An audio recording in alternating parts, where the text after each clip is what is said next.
morning and happy Halloween. I've been thinking about this poem a lot lately. It's been haunting me because it is haunting, so I thought that maybe I'd read it and share it. And my partner, Morka or Kibliano, is gonna be here with me. Song by Brigit Pegeen Kelly.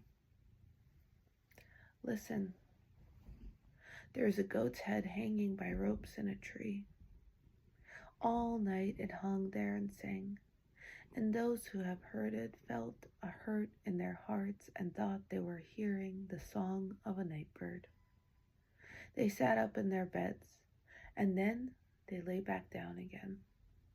In the night wind, the goat's head swayed back and forth, and from far off it shone faintly, the way the moonlight shone on the train tracks miles away, besides which the goat's headless body lay. Some boys had hacked its head off. It was harder work than they had imagined. The goat cried like a man and struggled hard, but they finished the job. They hung the bleeding head by the school and then ran off into the darkness that seems to hide everything. The head hung in the tree. The body lay by the tracks. The head called to the body to the head. They missed each other. The missing grew large between them until it pulled the heart right out of the body, until the drawn heart flew toward the head, flew as a bird flies back to its cage and the familiar perch from which it trills. Then the heart sang in the head, softly at first and then louder, sang long and low until the morning light came up over the school and over the tree, and then the singing stopped. The goat had belonged to a small girl. She named the goat Broken Thorn Sweet Blackberry, named it after the night's bush of stars, because the goat's silky hair was dark as well water, because it had eyes like wild fruit. The girl lived near a high railroad track. At night, she heard the train passing, the sweet sound of the train's horn, pouring softly over her bed, and each morning she woke to give the bleeding goat his pail of warm milk. She sang him songs about girls with ropes and cooks and boats.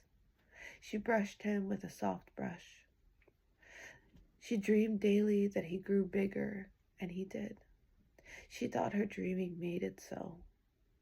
But one night, the girl didn't hear the train's horn, and the next morning she woke to an empty yard.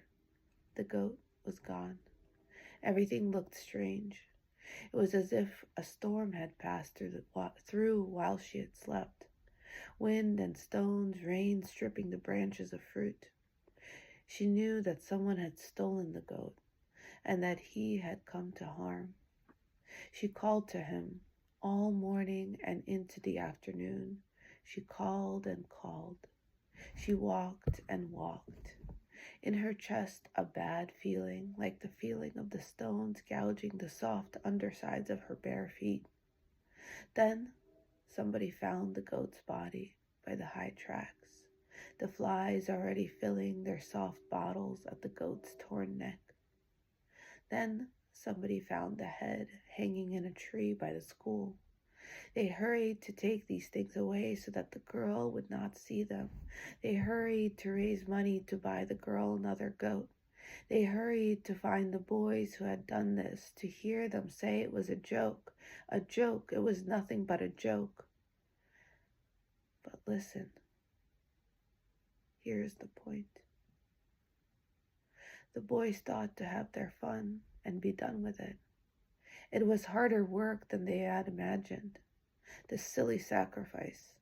But they finished the job, whistling as they washed their large hands in the dark. What they didn't know was that the goat's head was already singing behind them in the tree. What they didn't know was that the goat's head would go on singing, just for them, long after the ropes were down, and that they would learn to listen, pail after pail, stroke after patient stroke. They would wake in the night thinking they heard the wind in the trees or a night bird, but their hearts beating harder.